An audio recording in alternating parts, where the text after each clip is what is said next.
cabin in the woods had been abandoned for years, but one night, a candle burned in the window. We all tried our best to look appropriately terrified, but it was all mostly for show. Jesse liked to tell stories, but none of them were really that scary. The five of us were gathered around a flashlight in our bunkhouse, telling scary stories and generally just creeping each other out. Mike had a sack of junk food he'd snuck in, and Paul had a bottle of pop. We were enjoying just hanging out together more than any of the stories. These were the moments I looked forward to, the gathering of friends as we hung out for the summer. I've been going to Blue Lake Summer Camp for about 4 years now, and what I looked forward to the most was spending time with the friends I only got to see at the camp. Jesse, Paul, Steve, and Mike.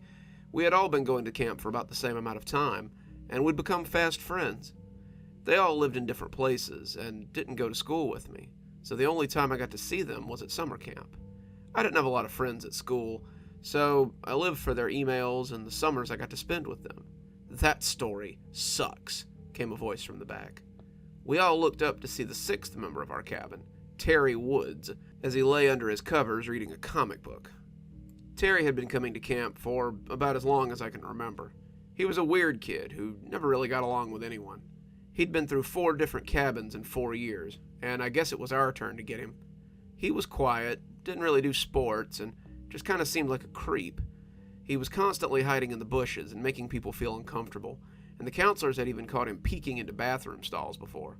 They kept talking about kicking him out, but every year he showed up with his bag and a check, so they let him stay.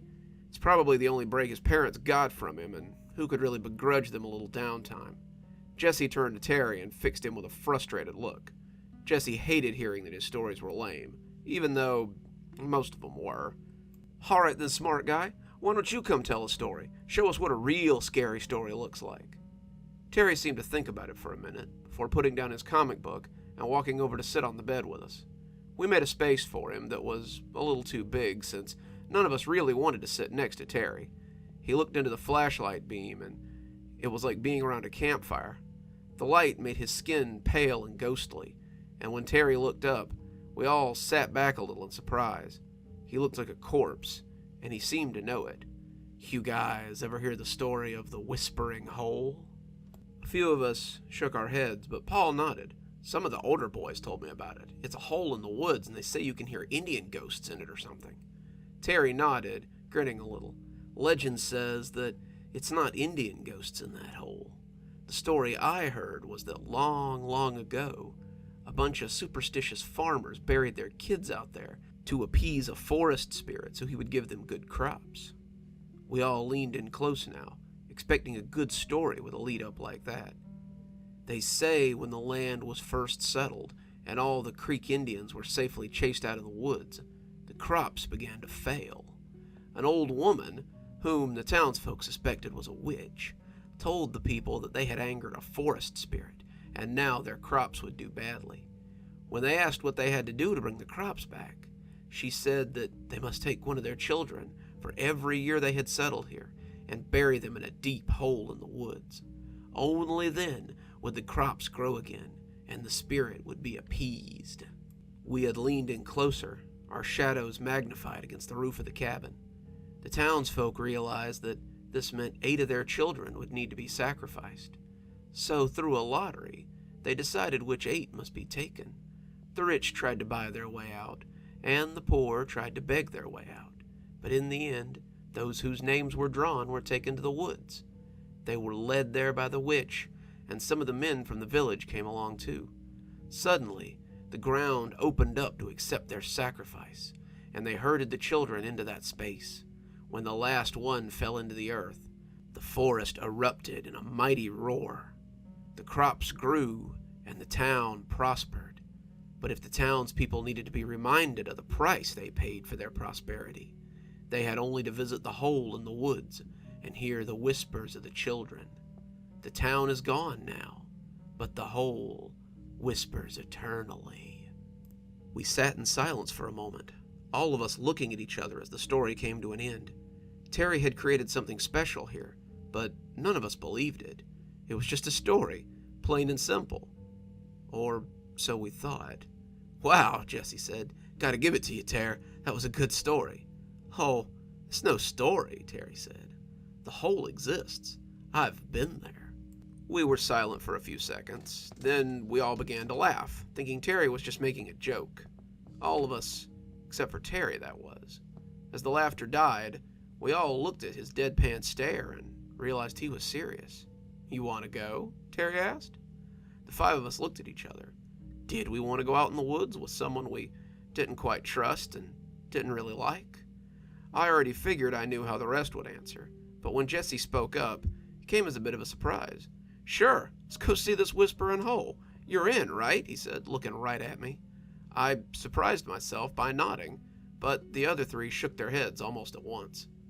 Mike was afraid. "It could be dangerous out there.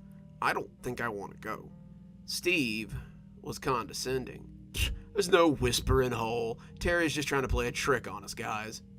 Paul was sensible. "We should get some sleep, guys. Counselor Hank said there was going to be a big hike tomorrow, and we don't want to be tired for it."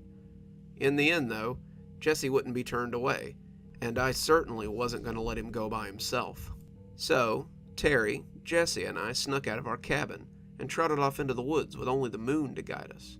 "So," Jesse asked, "where is this whispering hole?" "Not far," Terry said, leading the way. "The camp's actually pretty close. It's about a mile, I guess." Jesse balked at that. "A mile? That could take us nearly an hour in the dark." Terry grinned that same jack-o'-lantern grin at him. "Then I guess you better start walking and stop talking." Then he headed off into the woods, and it was either follow him or turn around. At this point, turning around didn't seem like much of an option, so Jesse and I went. The woods were alive in a way that we had never seen during the day. I saw a pair of eyes looming overhead a second before an owl took flight. The crickets hit a reeing point that was close to eye-watering. The sounds of squirrels and birds were replaced by night creatures that were just beginning to come alive. With the moon on high and the wind rustling the overhead canopy, we felt immersed in an alien world the deeper we went into the woods. This was different than the camping we did. This felt almost dangerous, and it was exhilarating to three young boys in the woods alone at night. We followed Terry for about 45 minutes, all of us sweating and waving off the clouds of mosquitoes, before Jesse asked him if he was lost. "No, I know where we're going. It's just a little farther." He had picked up a large limb and was using it as a makeshift machete as he thwacked at the branches. I'd found a stick of my own, a large one that I was using as a walking stick, and I saw Jesse looking around for a stick of his own. The way he was doing it, though, made it seem weird. He wasn't looking around in that lackadaisical way that kids look for sticks. Jesse seemed to be looking for a stick with a purpose. "You okay?" I asked, keeping my voice low. Jesse started to answer, but grinned as he found a big stick that looked like a club. He picked it up and took some test swings before turning back to me. "Much better now. I feel way better now that I have something to defend myself with." "You hear something following us?" I asked, looking around to see if I could spot it. "It's more what we're following. I don't really know Terry. Do you?" I shook my head, ducking a low-hanging arm of a pine bough, and yet, here we are, following him into God knows what. "You buy a story about a whispering hole?" I don't know. "Not really," I said with a little shrug. "So then, where's he really taking us? Is this some kind of psycho crap? I want to be ready if it is." I realized that I had done the same thing without thinking about it, and tested the end of my walking stick against the dirt. It was a sorry excuse for a walking cane, but I supposed it was better than nothing. Watching the back of our guide, I suddenly wondered if we could take Terry if it came to it. Terry was fat, but he was also bigger than either Jesse or I. I had seen him play soccer once, and he seemed slow and easily winded. If he got his hands on you, though, I wondered what might happen. He could probably hurt one of us really bad, and then it would be up to the other to either fight him off or run for help. At a mile, I didn't like the thought of having to run all the way back to camp, but I liked the idea of running while Terry stalked me through the woods even less. It didn't matter, though. Not really. Once we came to the hole, it was all irrelevant. The closer we got to our destination, the quieter it seemed to become in the forest. The sounds of night birds and insects softened at first, like sounds heard with the TV volume turned down. But the deeper we went, the more they seemed to become actually silent. We were soon walking through a silent forest, and it made my skin crawl. Forests aren't supposed to be like that, and the idea that something actually lay ahead made me break out in goosebumps. What could it be that had scared all the wildlife away? What could it be, and what would it do to 3 kids who just wandered into its territory? Terry suddenly stopped, declaring that we were there. He stepped past the little ring of trees, and we followed him. Terry had the stick balanced on his shoulder, but when we came into the open space, he pointed at the hole with the gnarled branch. "There it is, boys, the whispering hole, just like I promised." We turned to look, and I could see Jesse's fingers were white as he clutched his club. When we saw the hole, though, those fingers seemed to become boneless, and the stick spilled out of them. He stepped towards the hole like a drowning man paddling for a raft, and I felt equally as moved. The whispering hole wasn't a hole at all. It was like nothing so much as a grave. The grave was about 6 feet tall and 6 feet across. The earth had not been dug out, despite the amount of it sitting on either side of the hole. The way it looked, the earth had simply spat the dirt out like a mouthful of spinach to have its mouth free of the taste. The pit was deep, too, and Jesse and I bent over to look down into the black mouth of that chasm. The whispering was slight, sounded more like a babbling brook than actual whispering. Jesse made a rude noise, looking back at Terry as he rolled his eyes. "It's just an underground river. You drug us all the way out here to show us an underground river?" Terry shrugged, but his grin never faltered. "It's the whispering hole. Have a listen. They say you can hear the voices of those dead kids down there." Jesse bent over, listening to the sound coming up, but that seemed like a great way to topple into the hole. Instead, I laid down on my stomach, putting my ear over the hole and listening to the sounds inside.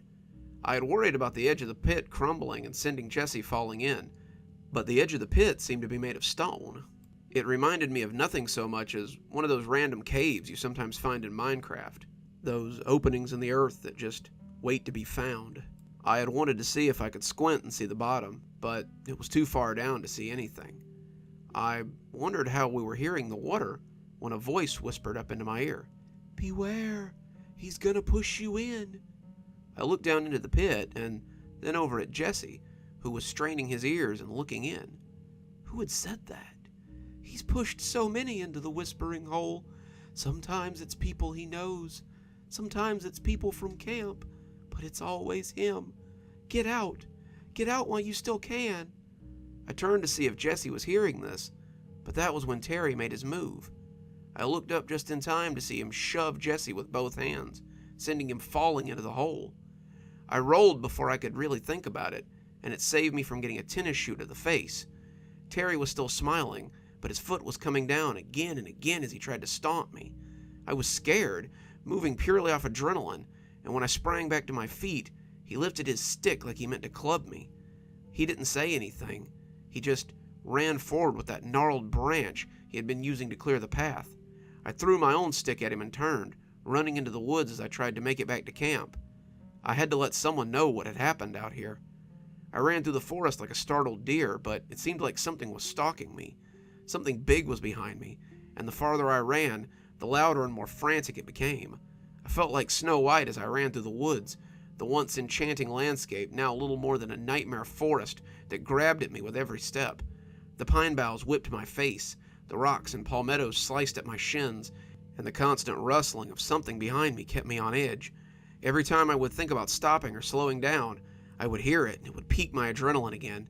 I could have run for hours as I dodged the large something, but eventually I saw the familiar lights of the camp not far ahead of me. The closer I got, the more I expected that frantic rustling to crop up again. It had seemed to chase me all the way from the whispering hole, and I could just see Terry stalking me as he tried to stop me from tattling. What would he do if he caught me? Would he club me with that branch?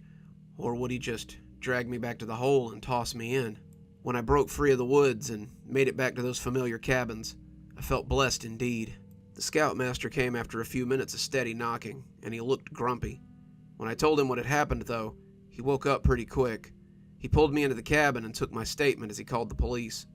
The police came and had me take them to the whispering hole immediately. Most of them looked like just regular cops, but a few had bags of climbing gear for spelunking. The scoutmaster and I went with the 8 officers and 1 dog, and as the woods got quieter again, I knew we were getting close. When we came into the clearing, I didn't see any sign of Terry anywhere. The guys with the bags looked over the edge of the hole, and with their spotlights, they found Jesse as he lay at the bottom.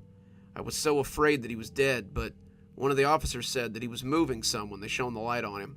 They told me later that we had both been very lucky, since Jesse had fallen almost 50 feet into the underground cave. Both his legs were broken, badly broken at that, and he had hit his head pretty hard, but he was alive. The guys with the bags went down to get him, a stretcher coming down on a cord, and when they got there, one of them said that they'd need some body bags after they got the kid airlifted out. There's about 6 other bodies down here, and all of them look like children. Most of this stuff the police either asked me about, or it was stuff that I picked up when I wasn't supposed to be listening, but it paints a pretty grisly picture of Terry's crimes. Well, not Terry, I guess, since there is no Terry. Terry had taken 6 other kids to the hole, 2 of them campers from the previous year, and just shoved them in. He had made up the story of the Whispering Hole to take other kids out to the spot so he could push them in and listen to them die. A few of the bodies had clearly died on impact, but the coroner said that a few of them had probably lived for a day or two as they sat out there dying. The sicko had probably come to check up on them as they lay bleeding to death, and it appeared he had meant to make us his next 2 victims. There's a manhunt going on right now for Terry, but the camp has relatively little information on him. The address they have goes to an empty lot in a trailer park. Terry pays by cashier check every year, and the phone number they have on file goes to a disconnected number. They've never met Terry's mother or father, and they have no idea where he lives. They know that he lives close to the Whispering Hole, but the chances of finding him might be slim if he lives in the woods somewhere with relatives. The camp has agreed to call if he turns up, but camp has definitely canceled this year for Jesse and I. Mom says I can visit him in the hospital if I want, and the paramedics told me that he wouldn't be alive if it wasn't for me. So do yourself a favor, and don't listen to any stories about the Whispering Hole if they're told around the campfire this year. Terry will need a new hunting ground, and he may be coming to a summer camp near you. Good evening, everyone. It's me, Dr. Plague. Thank you so much for joining me for tonight's story. Let's go ahead and thank our patrons. Thanks to Leslie Lou Riddle and Janet for being our Spooky Skeleton tier contributors. Thanks to Emily Coltsfoot and Xaronana for being our Ghostly Reader tier contributors. And thanks to Glen Jenkins for being our Ghostwriter tier contributor. Thanks, everyone. We just couldn't do the show without you. If you'd like to support the show, come on down to Patreon. For just $5 a month, you too can get all of our Patreon rewards, like having your name read out at the end of episodes, and having your spooky a day early on a Tuesday or a Thursday. Patrons also get to suggest a story for me to read on my Monday stories, so come on down and have a look. If you enjoyed tonight's story and you're not already, might I suggest subscribing and hitting that notification? It lets YouTube know that you like what I do here and that you'd love to see more. And I hope we'll see you again next time. Dr. Plague, signing off. Have a wonderful evening.